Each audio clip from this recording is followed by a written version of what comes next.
Hello મિત્રો, હું doctor Jagdish Sakhiya, foot and ankle surgeon of the Saurashtra Kutch region. આજે આપણે ટેન્ડો અકિલિસ વિશે વાત કરીશું. ટેન્ડો અકિલિસ એટલે પગના પેનીની પાછળ આવતી સૌથી મજબૂત નસ.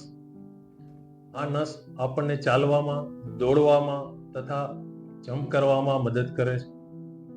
આ નસની ઈજા રમતગમત તથા રોડ ટ્રાફિક એક્સિડન્ટ અથવા તો ઊંચાઈ ઉપર પડવાથી થતી હોય છે. ડાયાબિટીસ વાળા માણસો અથવા તો લાંબો ટાઈમ એન્ટીબાયોટિક અથવા સ્ટીરોઇડ સંધિવાતના લીધે પણ આ નસને નુકસાન થતું હોય છે.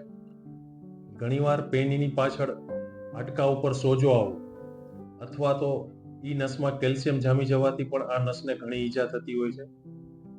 આ નસમાં પેનીની પાછળ દુખાવો થવો, પોપઅપ જેવો સાઉન્ડ આવી અને દર્દીને ત્યાં લોહી મરી જવું, આવા બધા લક્ષણો આપણને જોવા મળે છે.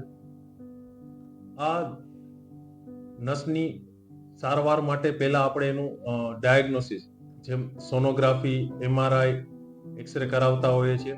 આ નસની ડાયગ્નોસ થયા પછી અમે ઘણીવાર કન્ઝર્વેટિવ ટ્રીટમેન્ટ પણ આપતા હોઈએ છીએ. પ્રોપર પ્લાસ્ટર, બ્રેસિસ અને કસરત કરવાથી પણ આ ઈજાને રોકી શકાય છે અને એની ટ્રીટમેન્ટ પણ કરી શકાય છે. ઓપરેશનમાં અમે એ નસને ભાગને સાફ કરી અને એકબીજા સાથે જોડતા હોઈએ છીએ. મોટી ઉંમરે તે નસ હાડકા ઉપરથી ઉખડી જવાથી અમે એને એન્કર અથવા તો સ્પીડ બ્રિજ નામના ઇન્સ્ટ્રુમેન્ટથી ફરીથી જોડતા હોઈએ છીએ.